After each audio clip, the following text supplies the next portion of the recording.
Greetings, I am Erin Patton, metaphysical master in a millennial age, and it is my life's purpose to guide you and organizations along an enlightened path. So I invite you to sit comfortably and tune in as I welcome you to the Meta Business Millennial, where we get the real conversations you won't get in the boardroom so that we understand this is exactly the path we need to be on in order to grow, evolve, and thrive.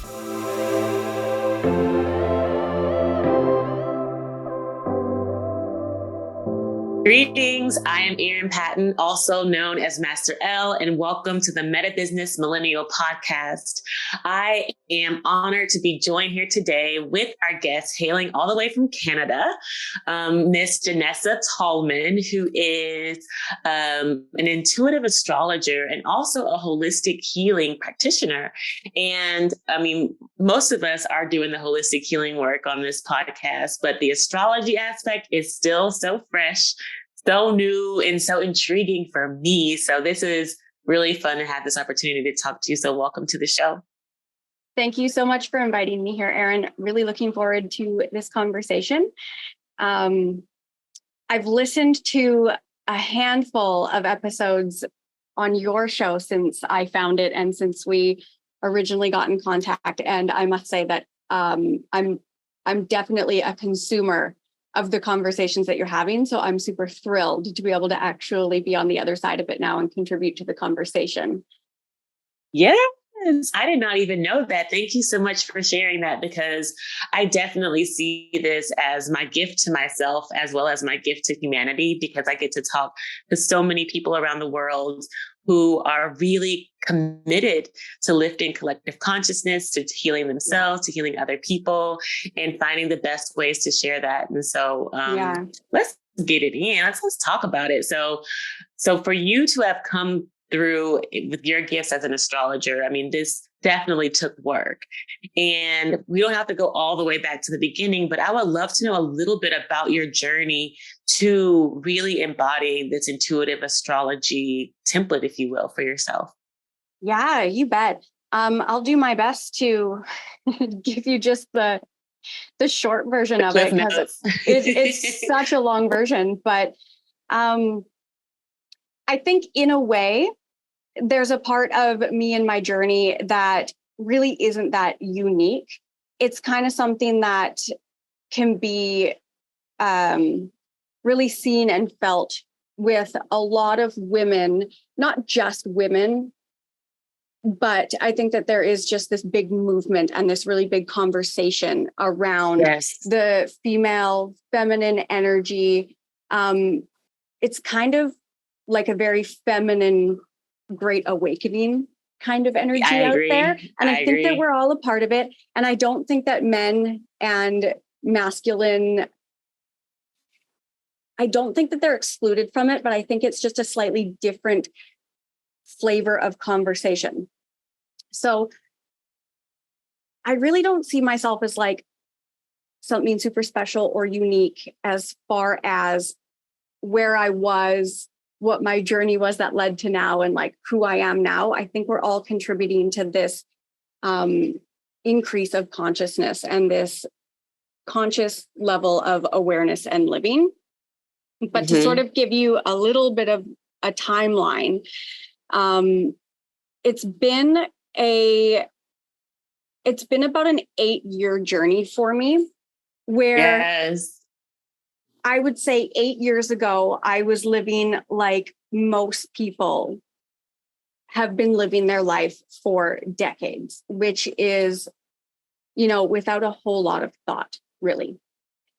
That sort of like going through the motions, chasing this idealistic life where money, career, accolades, safety, and like your basic needs are kind of just at the forefront of everything that you're going after.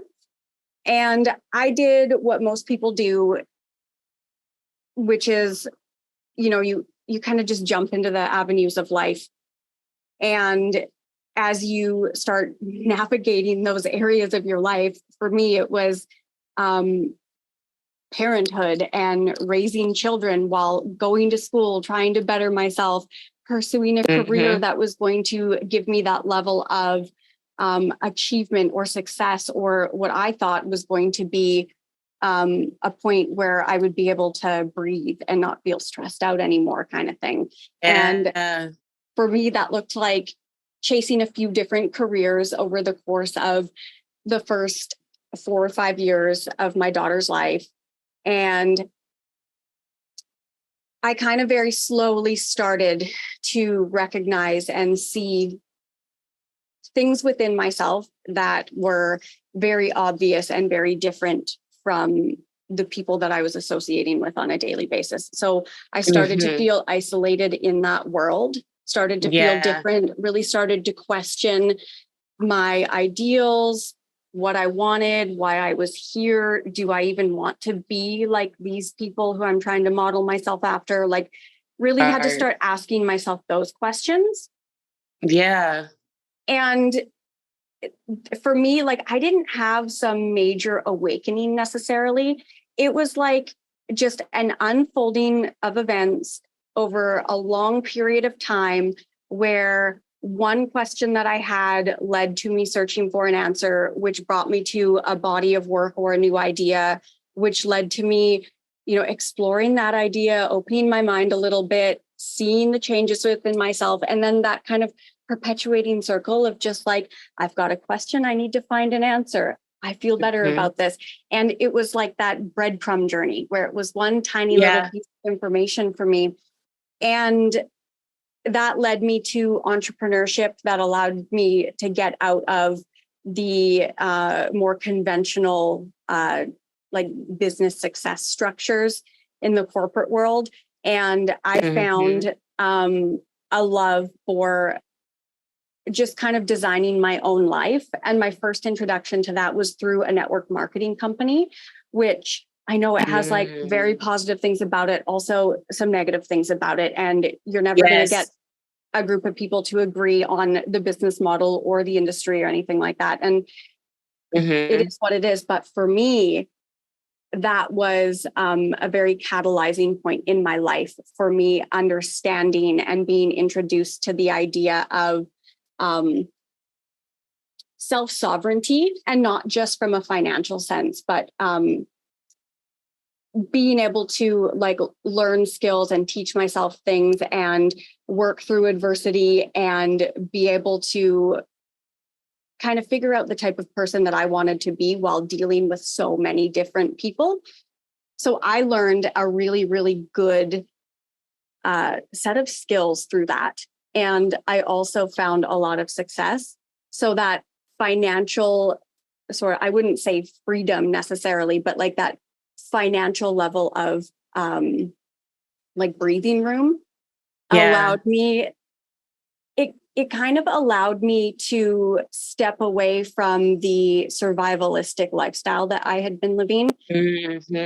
And then I was really fortunate enough to be able to have that time and space to kind of go deeper into some of those bigger questions that were left unanswered for me, which was the more worldly things like, why are we here? What are we doing?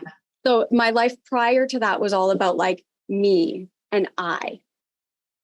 And when I got to a point where I could breathe a little bit and I wasn't in the paycheck to paycheck scarcity hustle, I had that lens shift, or like that perspective shift of being able to kind of question more broadly about the we and the humanitarianism, and more on like a planet based for like, what are we doing here?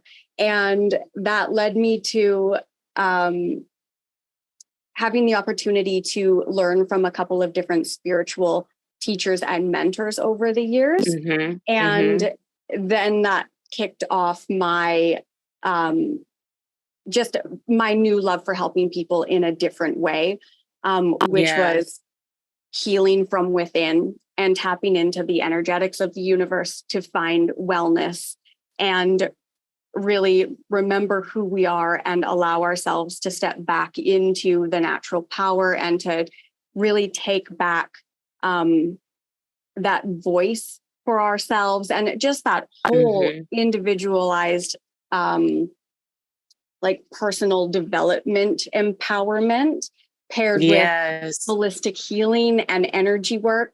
So that's kind of like the short version of how this all got here.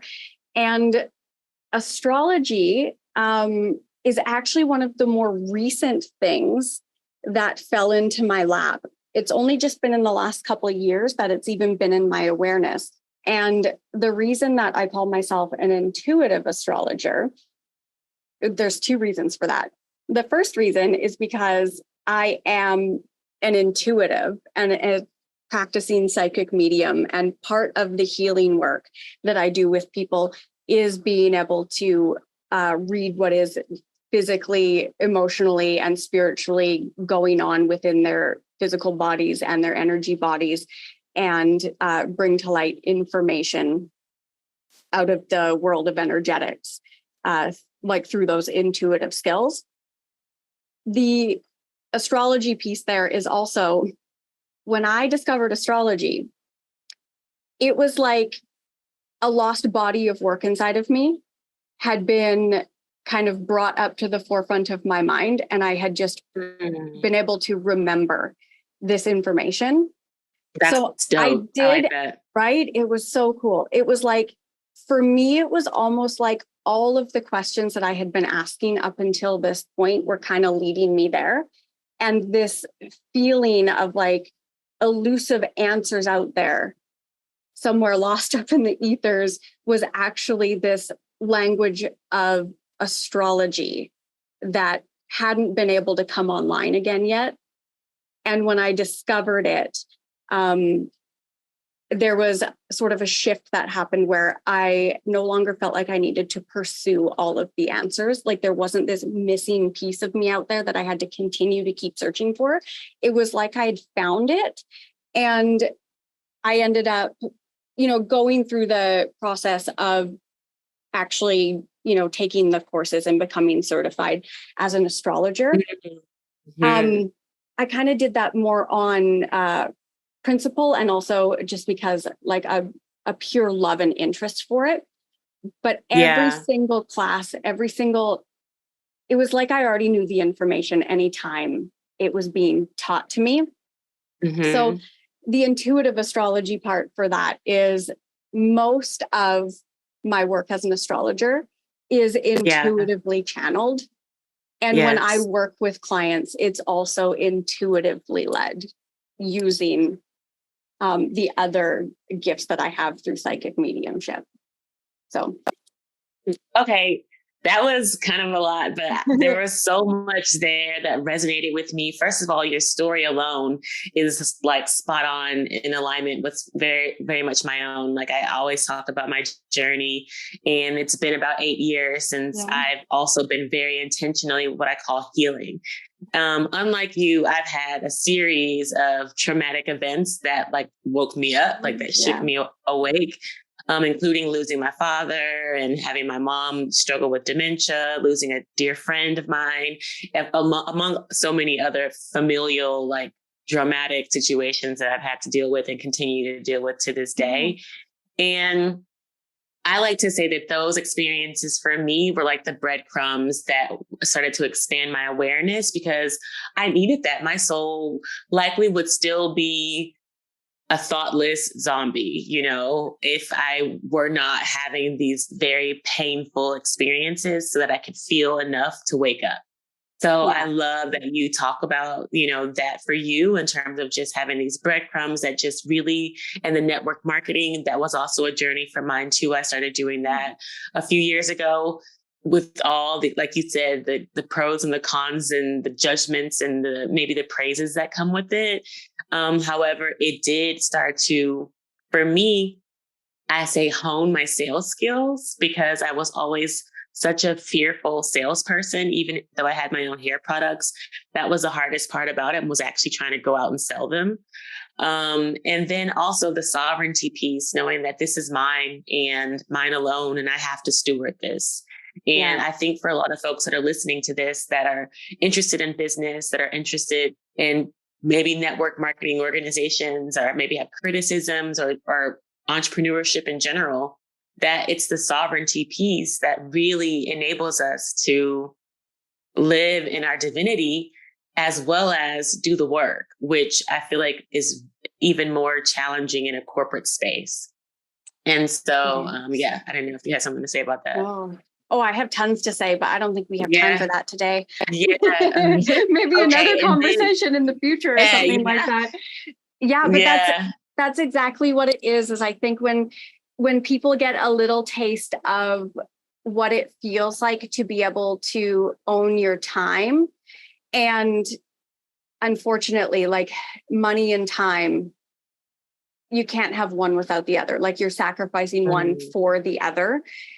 So when you do find something that allows you just that breathing room, when you own just a little bit more of your time, and you can step out of that survival mode, or for some people, it's not even survival. I know that some people do find success in the more conventional routes. But their body, physiologically, they're still in a survival state because of the stress that they're putting themselves through.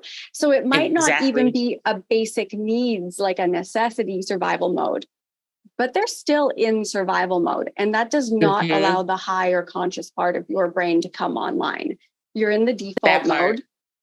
Yeah. So when you do have that breathing room and you can start to heal, whether you've given it the language or not, you can't access anything non-physical and be able to interpret it and apply it to your life from a creation standpoint when you're just not online in those areas because of the stress that you're under. And I think more than anything, anybody who pursues a solopreneurship or an entrepreneur life, that's what they're looking for. They might call it success, or they might call it, 6 figures a year, or they want to be their own boss, or whatever language they're giving to it. I think the underlying thing that people are searching for is a feeling of being able to shift their perspective of consciousness, and they just don't know where it's going to come from, but something is pulling them towards this avenue where the universe knows that you can get there quickly. You take this route. Yes. I love that you bring that up, because that really dovetails nicely into the other thing that resonated deeply with me was about the intuition and you cultivating that intuition. And the only way you can do that is by exiting the survival mode pattern for a long enough period to be able to receive, like you said, those downloads so that you can really feel into yourself and hear your own voice. And for you, that looked like what? Because that's really what I wanted to explore a little bit more of, because you said you took the classes with the astrology and, but it was your intuition that really unlocked that remembering. So what kind of tools did you utilize, or were there any tools at all that really started to move you out of that survival mode and into a more intuitive space? So again, like that's kind of another one of those long-winded things. I won't I won't take too much airtime for that one, but most of my intuition for me comes through a really, really constant but very subtle internal knowingness. And I've always, like in hindsight looking back, I've always followed my intuition. I didn't know that that's what I was doing. And when I sort of realized like, oh, I've always had a little bit of insight into something before it happens. I've always been able to know what the next best thing for me to do is, whether it's like a macro scale or a micro scale. So when I kind of came across this information that, intuition was a thing. You access it through meditation. Here's the different types of communication that your inner being communicates. through you with. When I came into that information, it was a really like affirming realization for me where I'm like, I have been doing this my whole life. Yeah. The difference was your intuition, when it is speaking to you like through a daily life basis, your intuition is almost always very reactionary. Where as you're moving through life, you're given instances and situations and scenarios where you have to intuitively respond. So when you're living one of those survivalistic lifestyles, your intuitive knowings and your intuitive responses match the energy of the environment that you're in. So they're just not life-changing, right? They're not massive. Yeah. It's more like, do I go right or left to avoid traffic? Do I, it's like very day-to-day monotonous. And it's really difficult for people to recognize their intuition communicating with them through the monotony of their life if they're not looking for it. So that for me was kind of what it was like. And then when I realized like I've actually been following this inner guidance my whole life, then I could kind of step back and recognize like, if this has always worked out for me with little things, with like, getting an apartment last minute in a city where you couldn't even get a rental, to, applying for a new job that moved me to a different city that led me to meet this person who ended up being my husband. Like when I see little things like that, and then I made the connection between being able to apply that same inner knowing to, back then I was still in the network marketing world, and it was about these like financial levels of achievement. But then I started applying it to that and really started recognizing that I had this direct line of communication between myself physically to the higher parts of me that knew exactly what was best for me in any single moment. I started to know, who to talk to, what event to go to, what to post, what to like, and being able to act on those intuitive hunches. And all of that realization for me kind of, it really was cultivated through like meditation. And I know that it's a word that is so heavily used in the healing space, in the holistic space, in the spiritual space, the personal development space. I don't think there's anyone on the planet who doesn't know that meditation is good for them, whether or not they're practicing it.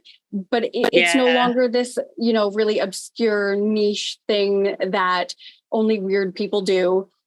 I think every single person on the planet knows that meditation and mindfulness is really good for you.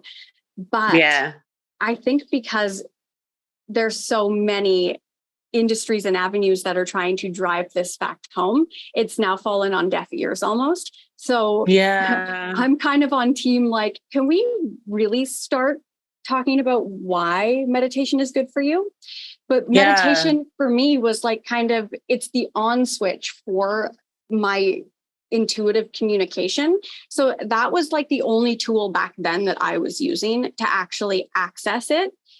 And through the process of really developing skills and really, broadening my actual set of expertise in the holistic healing world, lots of other tools have obviously come into my awareness. They're things that I use in practice, but like meditation is still, it's the first one. It's the most easily accessible and it's the most impactful. You can do it anywhere. And it's the only tool that doesn't end up being like a crutch or like something that you have to kind of set up or prepare for. So when any conversation about accessing your own intuition, regardless of what your outcome is hopeful to be through it, like meditation. And it's the thing that people will make the most excuses for. And it's the thing that they won't do. And like without judgment, like even I know how important it is.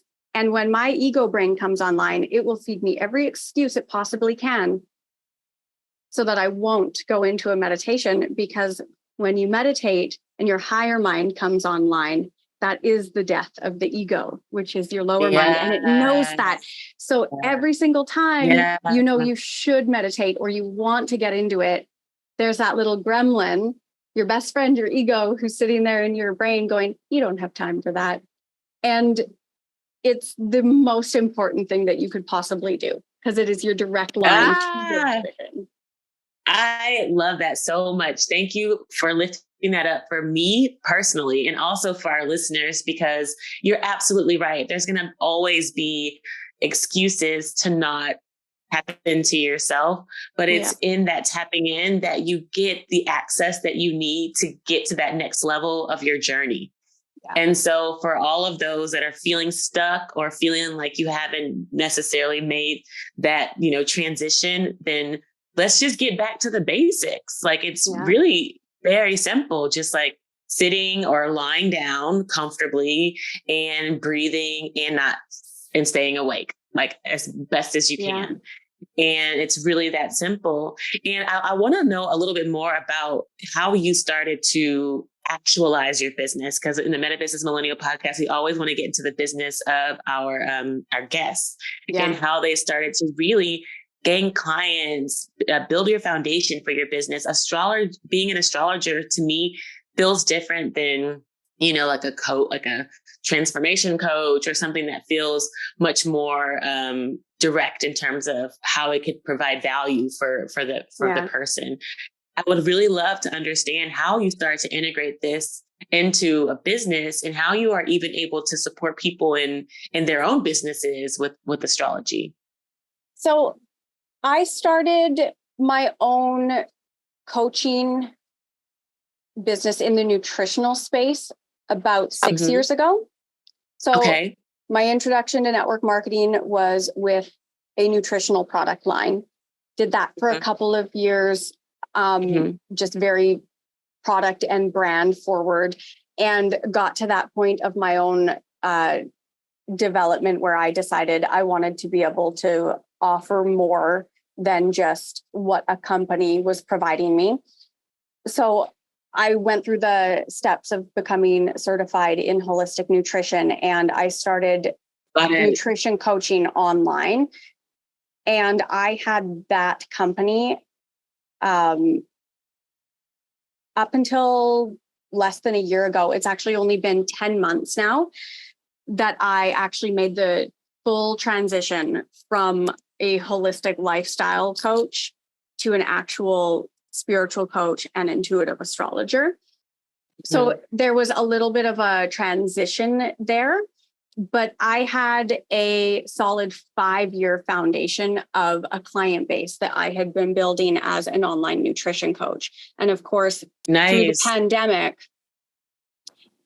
I was not short of at-home clients. So I ended up, I did a lot, honestly. Like, when I share these stories, I'm like, how many lives have you lived? Because I swear I've packed so many lives into a short period of time.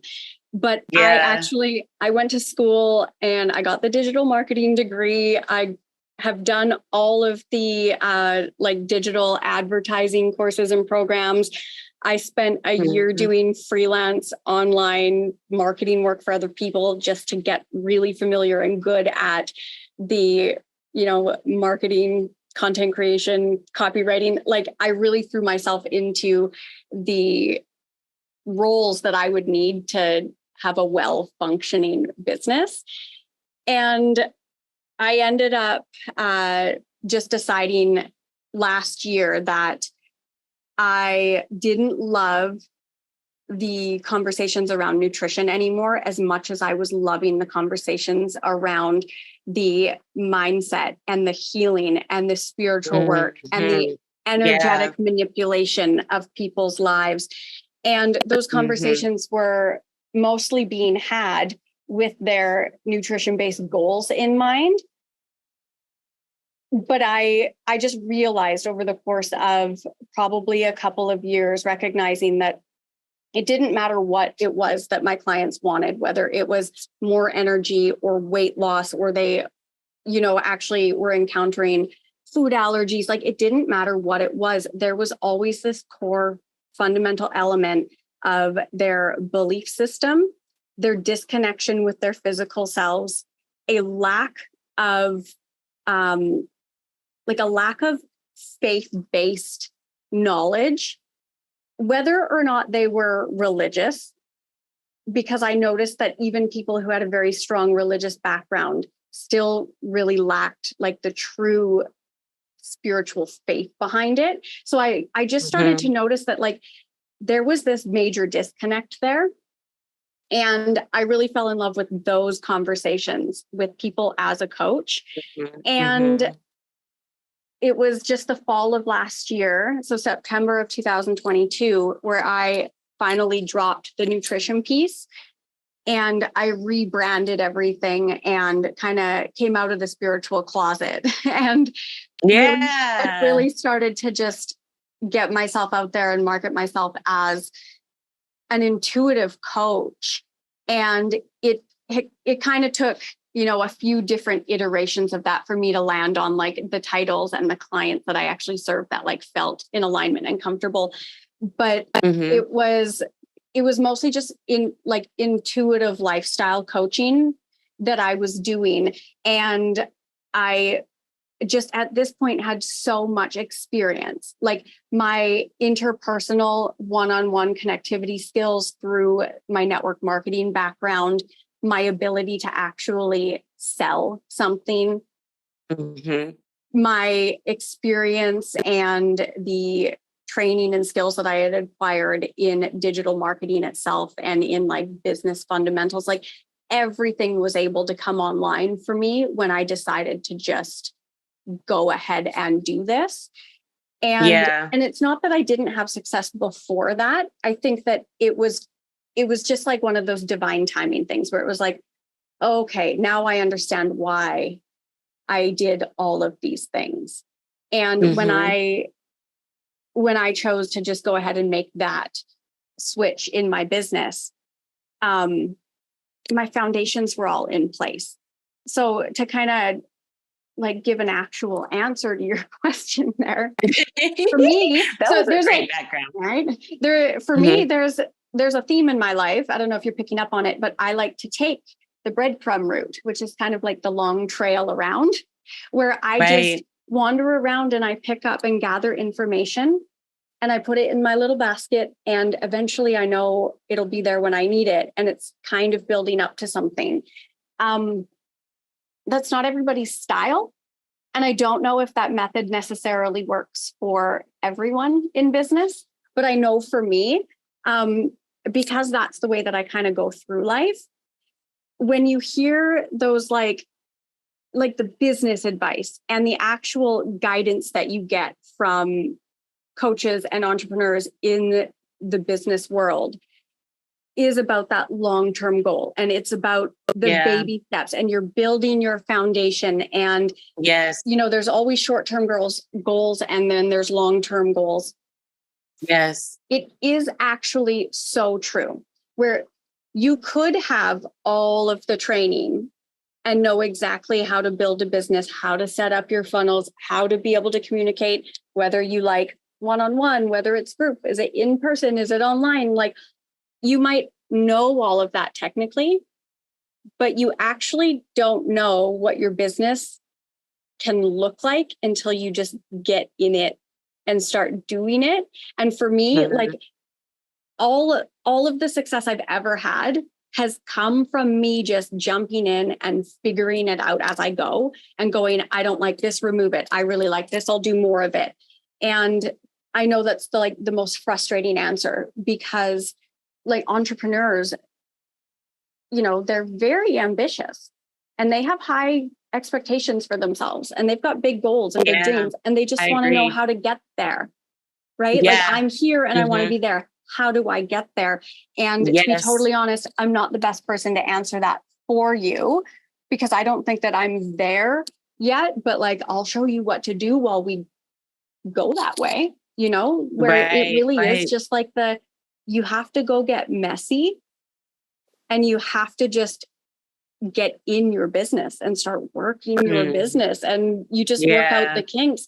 And it's no different from what I'm currently doing now. Like every version of my business has always been more successful than last, more successful than the last. And it's felt better and it's been easier and it's, grown and grown. But if I had thought that the business that I was building was going to be the thing that got me there, 6 years ago, it doesn't even look anything today like it did back then. So just this weird world of like this linear approach to building a business and creating success for yourself. It is so non-linear. And I know most people don't want to hear that because it's not the magic pill that they want.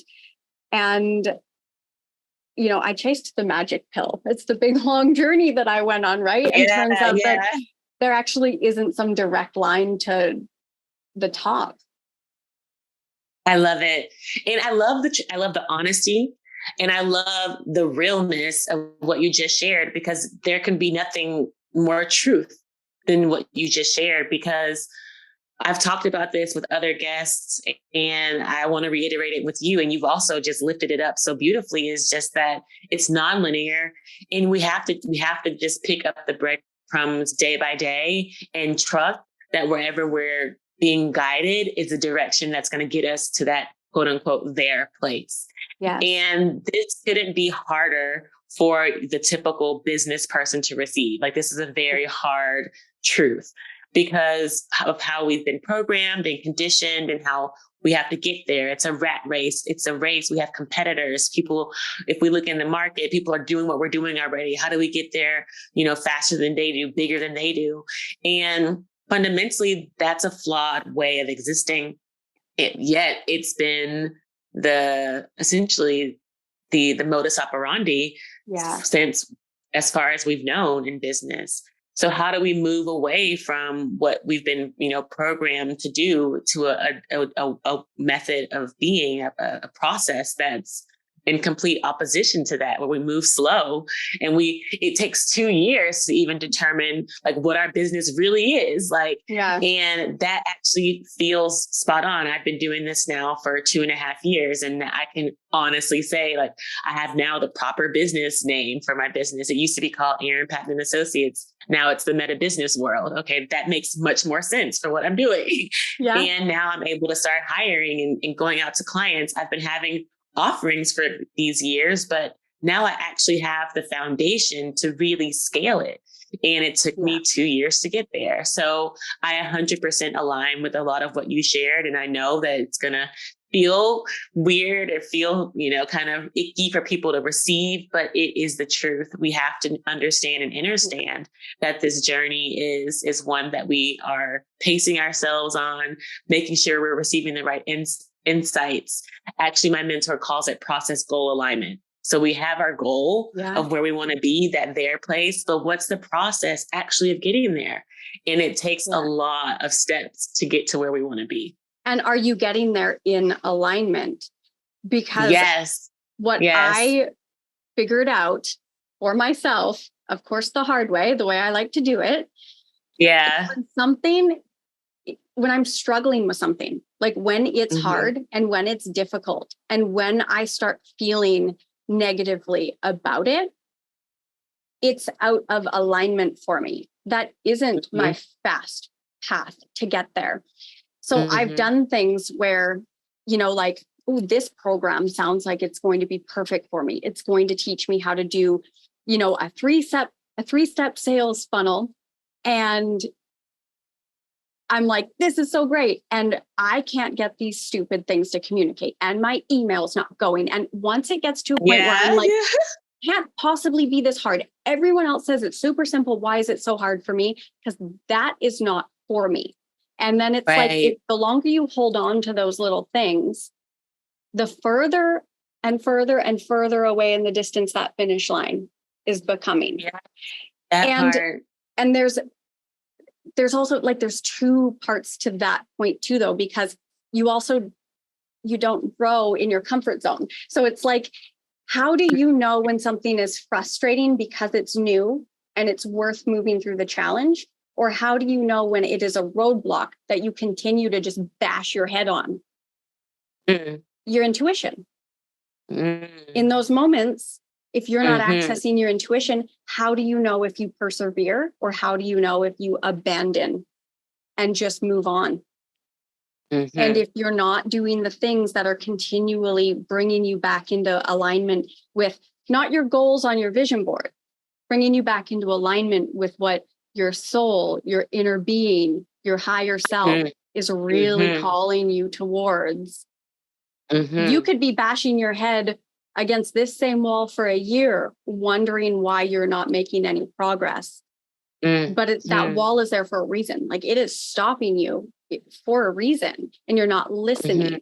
So there's also that piece too, where it's like, you know, you shouldn't just shy away from everything that feels like a roadblock, but how do you know if it's something worth pursuing, getting better at, maybe hiring someone else, you know, maybe getting better at the skills, pushing forward?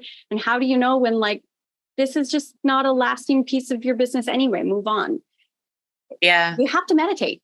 And that's one word to describe a bigger picture of getting back into alignment with yourself, but it's the easiest way to do it.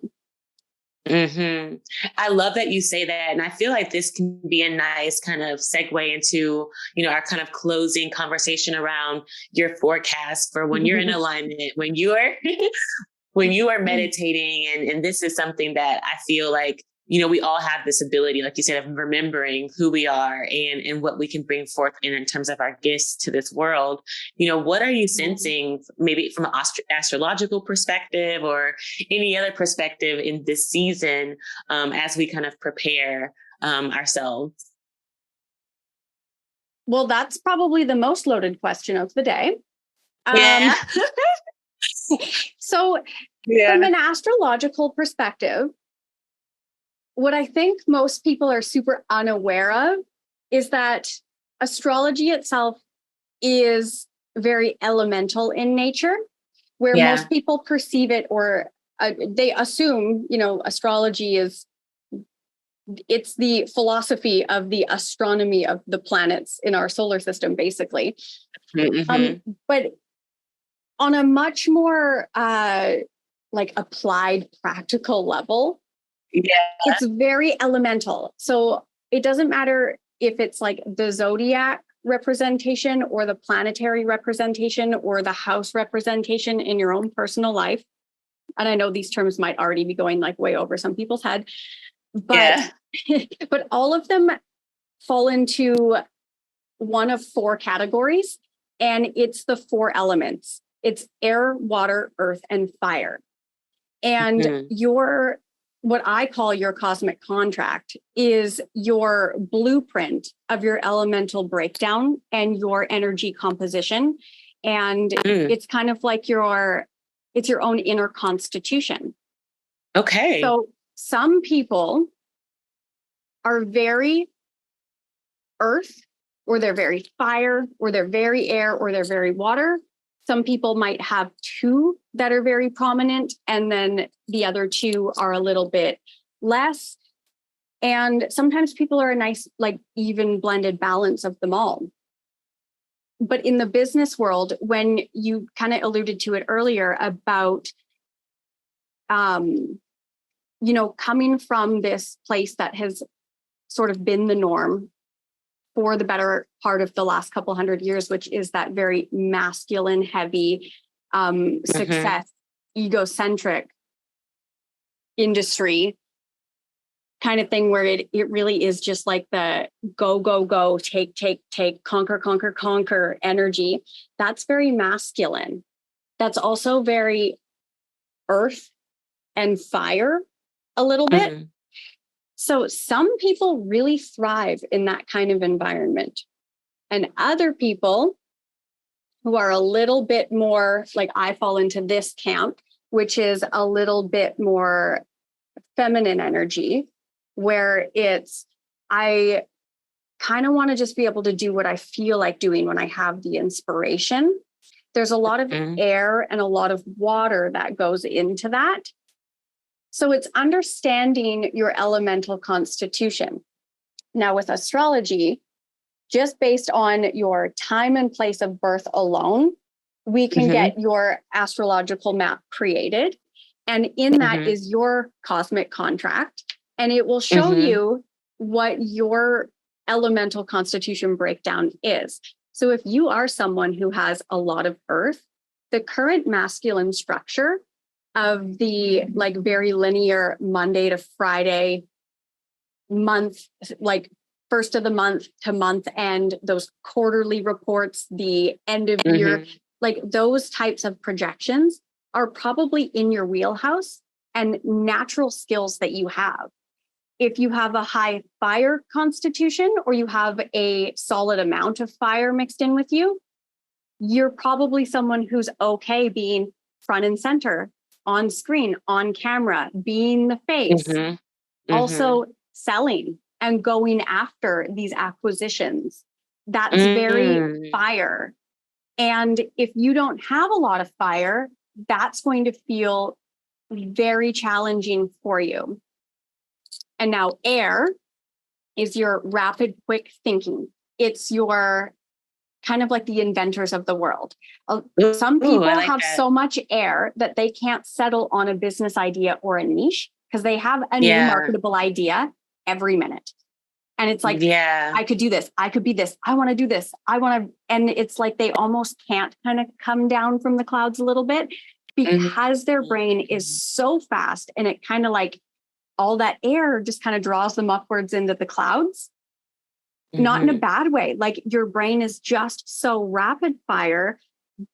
But what are you doing to bring yourself back down to earth a little bit so that any one of those ideas could be $1 million idea, but you got to sit with it long enough for the dollars to come back to you. But air is like, and this, and this, and this, and this, and this.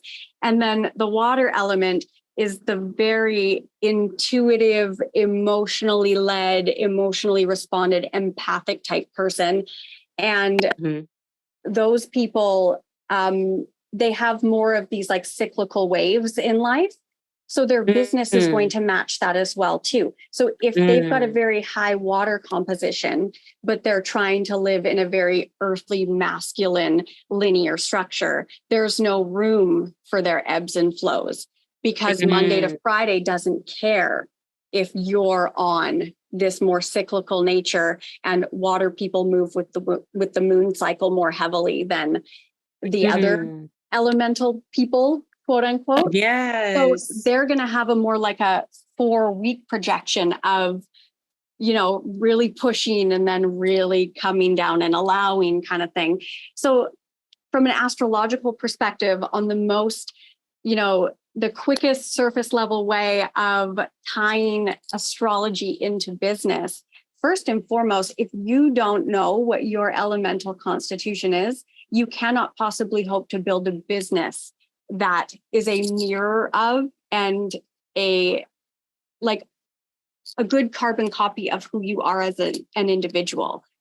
And that's the most important thing, is creating a business out of who you really are and what you want and how you're able to expend your energy, because we all expend energy at different rates and we all rejuvenate our energies at different rates. And all of that comes from our elemental makeup.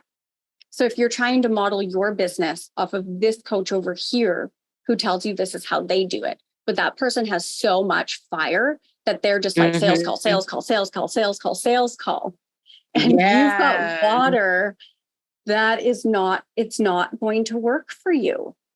It's something's going to, you know, it might work for a little while, but it's not sustainable. Like you will hit burnout. So that is, you know, without turning this into, you know, a full lecture, that's the most important thing astrologically. And I do see collectively, like the larger portion of the population, I do see them now finally having lots of different areas of access points to this idea of understanding elementally who they are. And actually, Disney just released a brand new movie. I have no idea. I've seen the previews. I was like, haven't watched it yet. I have no idea what the content is like. I was like, but the fact that they are now creating characters out of elements. Elements. I Yes. was like, this is what I've been preaching. Yeah. You know, like it is so unfair to expect someone who is earth and water to be able to go out and invent and sell. That's not what they do. That's not what they're here to do. It's not what they weren't even meant to use those other skills. They're meant to use their skills. So understanding that about yourself and then modeling your business after who you really are, for me, like that's the first thing. And if you know, if you're years into business and you haven't done that yet, like there's no need to feel like you did anything wrong. Like, you can always start where you are, and you can always refashion certain parts of the way that you're spending your time to model your own energy. And I think that it's really important for people to just become aware of the fact that, you know, we've all heard the term like square peg in a round hole, right? Yeah.